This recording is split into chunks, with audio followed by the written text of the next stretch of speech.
কোনো মানুষ দোষ করলে শাস্তি হিসাবে তাকে মাঝখান থেকে কেটে ফেলা, মহিলাদের থেকে মাংস টেনে ছিঁড়ে ফেলা, এছাড়াও জ্যান্ত খাঁচার মধ্যে বন্দি করে হিংস্র পশুদেরকে দিয়ে খাওয়ানো, এমনকি মাথার খুলি ভেঙে সেই মানুষের মৃত্যুদণ্ড দেওয়া ইত্যাদি এই ধরনের শাস্তি আজ থেকে কয়েক শতাব্দী আগে দেওয়া হতো। আপনারা এই শাস্তি সম্পর্কে শুনে যতটা কেঁপে উঠেছেন তার থেকে বেশি কাঁপতে চলেছেন আজকের সম্পূর্ণ ভিডিওটি দেখার পর, কারণ আজকের দিনে দোষীদের শাস্তি অতি নগণ্য তখনকার দিনের শাস্তির তুলনায়। কতটা যন্ত্রণাদায়ক এবং কতটা বেদনাদায়ক সেই শাস্তিগুলি ছিল সেটা আজকে আপনারা দেখতে পাবেন। তাই চলুন বেশি দেরি না করে শুরু করা যাক।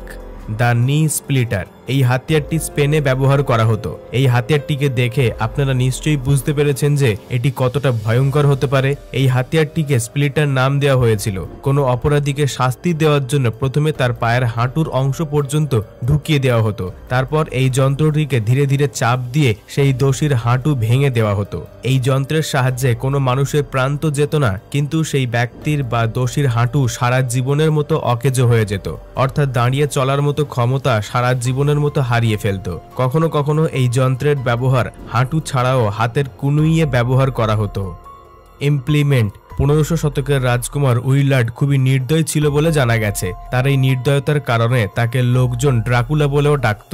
কোনো অভিযুক্তের যদি দোষ প্রমাণিত হতো তাহলে একটি লোহার রডকে সেই দোষীর শরীরের আরপার করে দেওয়ার সাজা শোনাতো এই রাজকুমার। আর এই রডগুলি এতটাই মোটা হতো যে তা দেখলেই মানুষের প্রাণ বেরিয়ে যাবে।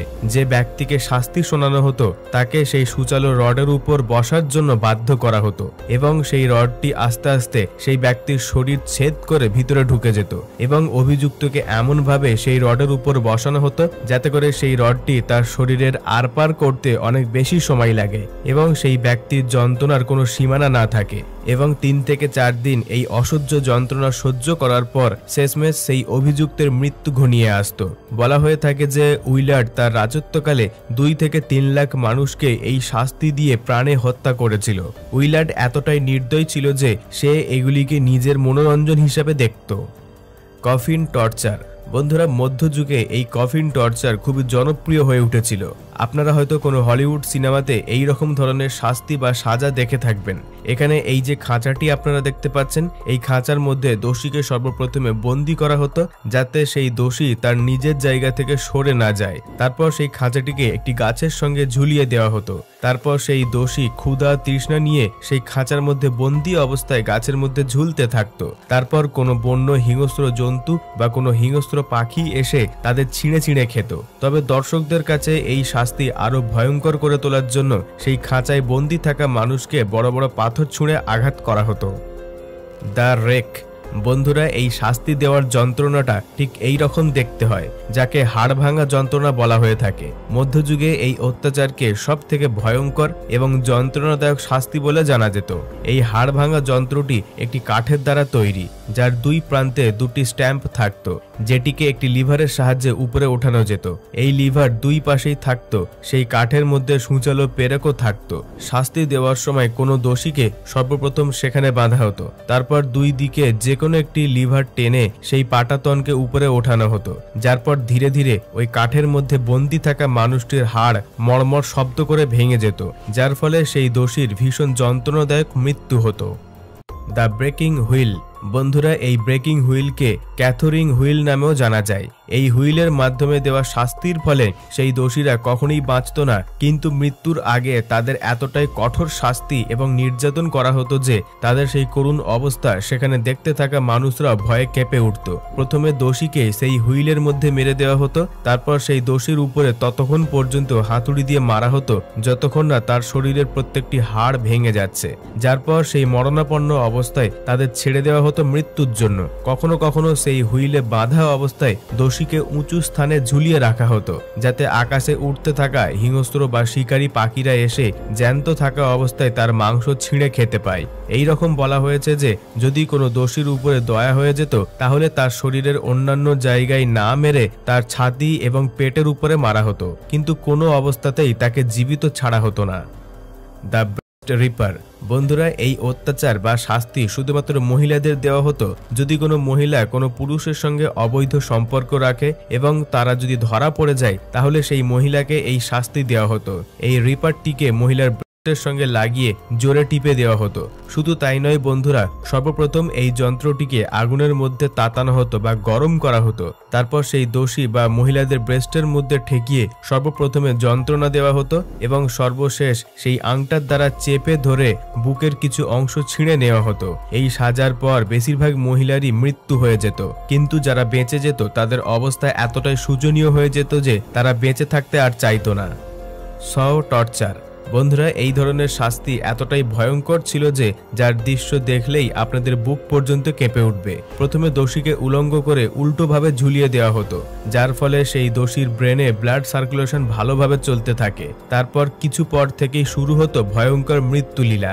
আপনারা এখনকার দিনে গাছ কাটার বিরাট করাত নিশ্চয়ই দেখে থাকবেন। তো সেই করাত দিয়ে উল্টো করে ঝুলিয়ে রাখা দোষীকে মাঝখান থেকে গাছ কাটার মতো কেটে দেওয়া হতো। সেই দোষীর যন্ত্রণা তীব্র করার জন্য তাকে ধীরে ধীরে কাটা হতো, যার ফলে তারা যন্ত্রণায় আরো ছটপট করে। কিছু কিছু দোষীকে মাঝখান থেকে কেটে দুই ভাগ করে দেওয়া হতো, আবার কিছু কিছু দোষীকে অর্ধেক কাটা অবস্থায় ঝুলিয়ে রেখে দেওয়া হতো।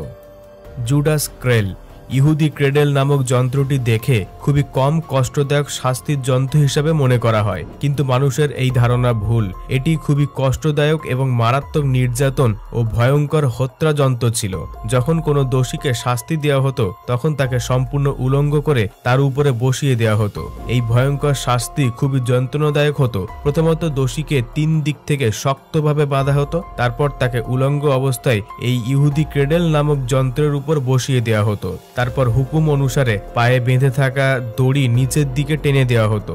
এবার একবার ভেবে দেখুন, ত্রিকোণ সূচালো যন্ত্রের উপরে কোনো উলঙ্গ মানুষকে বসিয়ে যদি তার উল্টো দিকে অর্থাৎ নিচের দিকে টানা হয় তাহলে কতটা ভয়ঙ্কর যন্ত্রণা হতে পারে। তাদের সেই যন্ত্রণা আরো তীব্র করার জন্য ঘন্টার পর ঘন্টা সেই দড়ি টান দেওয়া হতো। শুধু তাই নয়, তাদের শরীরের উপরে অধিক ওজনও চাপিয়ে দেওয়া হতো। The head crusher. বন্ধুরা, এই যন্ত্রটি স্পেনে ব্যবহার করা হতো, যেটি দেখতে অতি সাধারণ, কিন্তু কোনো দোষীকে শাস্তি দেওয়ার আগে এই লোহার টুপিটিকে তার মাথার মধ্যে চাপিয়ে দেওয়া হতো। এরপর অন্য আর এক ব্যক্তি ধীরে ধীরে উপর থেকে যন্ত্রটিকে ঘোরাতো। ওই যন্ত্রের মধ্যে থাকা সূচালো লিভারটি আপনারা নিশ্চয়ই দেখতে পাচ্ছেন। তো ওই লিভারটি ধীরে ধীরে যখন নিচের দিকে নেমে আসে তখন সেই দোষীর মাথার উপরে ভীষণ চাপ বাড়ত। একটা সময় সেই চাপ দোষীর মাথা সহ্য করতে না পেরে ফেটে যেত, যার ফলে সেই দোষীর ভীষণ যন্ত্রণাদায়ক মৃত্যু হতো। The pear of anguish. আপনারা এই মুহূর্তে ছবিতে যে ছোট্ট হাতিয়ারটিকে দেখতে পাচ্ছেন সেটি দিয়েই দোষীদের ভয়ঙ্কর শাস্তি দেওয়া হতো। এই হাতিয়ার দিয়ে ভ্রূণ হত্যাকারী, মিথ্যাবাদী ও হোমো মানুষদের উপরে আঘাত করা হতো। এই অস্ত্রটি খুবই সূচালো এবং ধারালো ছিল। এই হাতিয়ারের উপরের অংশটি ঘোরানো মাত্রই নিচের অংশ চারিদিক ভাগ হয়ে যেত। এই যন্ত্রটিকে ব্যবহার করা হতো ঠিক এইভাবে। কেউ যদি মিথ্যা কথা বলতো তার মুখের ভিতরে ঢুকিয়ে দেওয়া হতো। যে সমস্ত মহিলারা ভ্রূণ হত্যা করত তাদের মেন পার্টের মধ্যে ঢুকিয়ে দেওয়া হতো, আর হোমো ব্যক্তিদের পশ্চাতে ঢুকিয়ে এই যন্ত্রের উপরের অংশটা ঘোরানো হতো, যার ফলে একটা সময় সেই যন্ত্রটির 4টি দিক খুলে গিয়ে ধীরে ধীরে বড় হতে শুরু করে দিত, যার ফলে সেই দোষীদের অসহ্য যন্ত্রণা হতো। ধীরে ধীরে যন্ত্রটি যত বড় হতো তাদের চামড়া ফেটে যেত এবং হাড় ভেঙে যেত। সর্বশেষে সেই দোষীদের মৃত্যু হয়ে যেত। বন্ধুরা, অতীতকালের ডিফারেন্ট শাস্তি নিয়ে আমাদের আজকের এপিসোড এখান পর্যন্ত। এই সকল ভয়ঙ্কর শাস্তিগুলির মধ্যে কোনটি আপনার কাছে সবচাইতে বেশি চরম বলে মনে হয়েছে নিচে কমেন্টে জানাবেন। বাকি এই তথ্যপূর্ণ ভিডিওটিকে লাইক দিয়ে সকলের সঙ্গে শেয়ার করে দেবেন। আপনাদের মধ্যে যদি কেউ নতুন দর্শক হয়ে থাকেন তাহলে সাবস্ক্রাইব করে আমাদের পাশে থাকবেন। সর্বশেষে থ্যাঙ্কস ফর ওয়াচিং।